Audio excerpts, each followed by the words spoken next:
I hate the moon.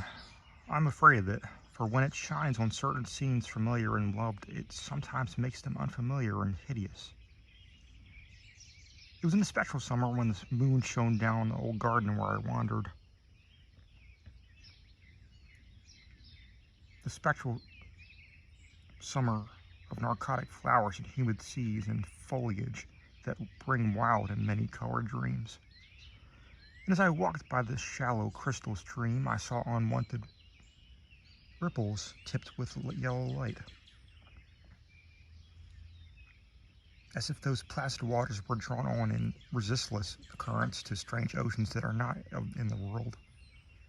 Silent and sparkling, bright and baleful, those moon-cursed waters hurried I knew not whither, whilst from the embowered banks white lotus blossoms fluttered one by one in the opiate night wind and dropped despairingly into the stream, swirling away horribly under the arched carven bridge and staring back with its sinister resignation of calm dead faces.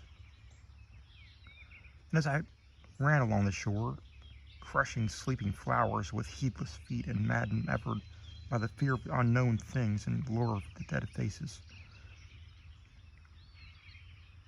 I saw that the garden had no end under that moon, for where by day the walls were, there stretched now only new vistas of trees and paths, flowers and shrubs, stone idols and pagodas,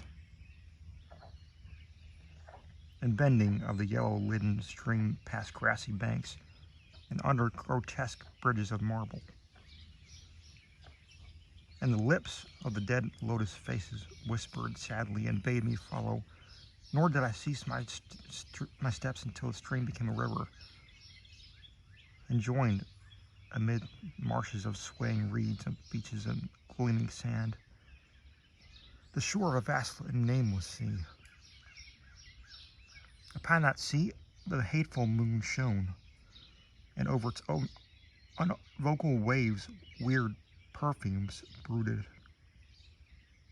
And I saw therein the lotus faces vanish.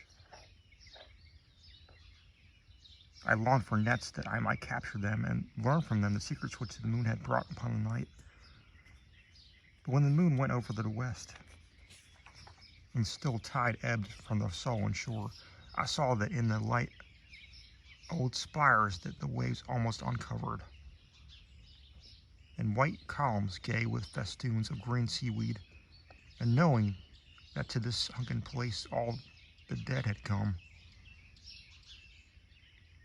I trembled and did not wish again to speak with the lotus faces. Yet when I saw afar out in the sea a black condor descend from the sky to seek rest on a vast reef, I would fain have questioned him and asked of him those whom I had known when they were alive. This I would have asked him had he not been so far away, but he was very far, and could not be seen at all when he drew nigh at that gigantic reef.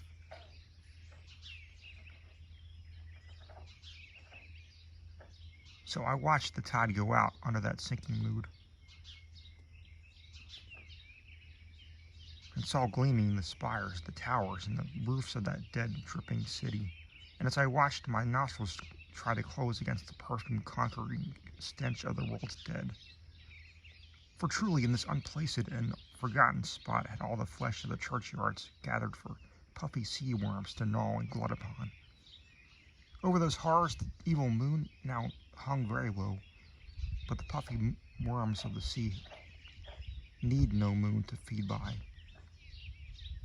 As I watched the ripples that told of the writhing of worms beneath, I felt a new chill from far out, whither the condor had flown, as if my flesh had caught a horror before the eyes had seen it.